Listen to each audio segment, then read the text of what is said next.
ఒకప్పుడు ఏదైనా వస్తువు కావాలంటే సంబంధిత షాపులకు వెళ్లాల్సి వచ్చేది, కానీ ఇప్పుడు ఆ పరిస్థితి అయితే మారిపోయింది. టెక్నాలజీ పెరగడంతో ఆన్లైన్ సేవలు అందుబాటులోకి వచ్చాయి. చాలా మంది ఆన్లైన్లో రెగ్యులర్గా తమకు కావాల్సిన వస్తువులను కొనుగోలు చేస్తున్నారు. కూర్చున్న చోటు నుంచి ఏ వస్తువు కావాలో దాన్ని ఆన్లైన్లో బుక్ చేసుకొని పొందుతున్నారు. ఈ ఆన్లైన్ సేవల్లో అమెజాన్, ఫ్లిప్కార్ట్ సంస్థలు దూసుకెళ్తున్నాయి.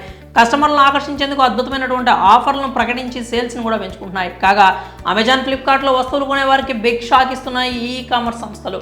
ఈ రెండు సంస్థలు డిజిటల్ రిటర్నింగ్ అండ్ రీప్లేస్మెంట్ పాలసీలో భారీ మార్పులు చేశాయి. దీంతో ఇకపై రీప్లేస్మెంట్ ఆటలు సాగమంటున్నాయి సంబంధిత వర్గాలు. అమెజాన్, ఫ్లిప్కార్ట్ ఈ కామర్స్ సంస్థల్లో వస్తువులకు కొన్నప్పుడు అవి మీకు నచ్చకపోయినా లేదా డ్యామేజ్ అయినా లేదా ఫంక్షనింగ్ సరిగా లేకున్నా కూడా రీప్లేస్మెంట్ చేసుకునేవాళ్ళు. ఇది వరకు వస్తువు కొన్న తర్వాత ప్రాబ్లం వస్తే 7 days పాలసీని అందించేవి. 7 రోజుల్లో రీప్లేస్మెంట్ జరిగేది.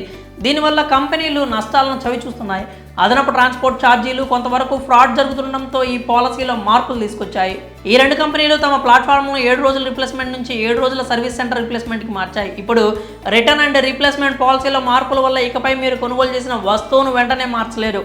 అమెజాన్, ఫ్లిప్కార్ట్ కంపెనీల యూజర్లు తమ వస్తువులను మార్చుకోదలిస్తే సర్వీస్ సెంటర్ల ద్వారానే చేసుకునే విధంగా మార్పులు చేశాయి. మీరు డ్యామేజ్ అయిన వస్తువును మార్చాలనుకుంటే సర్వీస్ సెంటర్ను సందర్శించి అక్కడ వస్తువుని ఇవ్వాలి. అక్కడ వస్తువును పరిశీలించిన తర్వాత రిపేర్ చేయడమో లేదా రీప్లేస్మెంట్ కోసం కంపెనీకి పంపించడమో చేస్తారు. అంతేగాని మీరు డైరెక్ట్గా వస్తువుని ఈ కామర్స్ సంస్థలకు పంపించలేరు. కొత్త ప్రోడక్ట్ వచ్చే వరకు ఈ సర్వీస్ సెంటర్లను సందర్శించాల్సి ఉంటుంది. మీరు అమెజాన్, ఫ్లిప్కార్ట్ నుంచి smart phone, smart watch, ear buds కొనుగోలు చేస్తే మీ సమీపంలోని సర్వీస్ సెంటర్ లొకేషన్ గురించి సమాచారం పొందాలి. వస్తువులో ఏమైనా సమస్యలు ఉన్నట్లయితే వెంటనే ఈ సర్వీస్ సెంటర్లో కంప్లైంట్ చేయొచ్చు. అయితే అమెజాన్లో ఈ విధానం JBL, గూగుల్, యాపిల్కు చెందినటువంటి వస్తువులకు మాత్రమే 7 days సర్వీస్ సెంటర్ రీప్లేస్మెంట్ పాలసీని అమలు చేస్తున్నారు.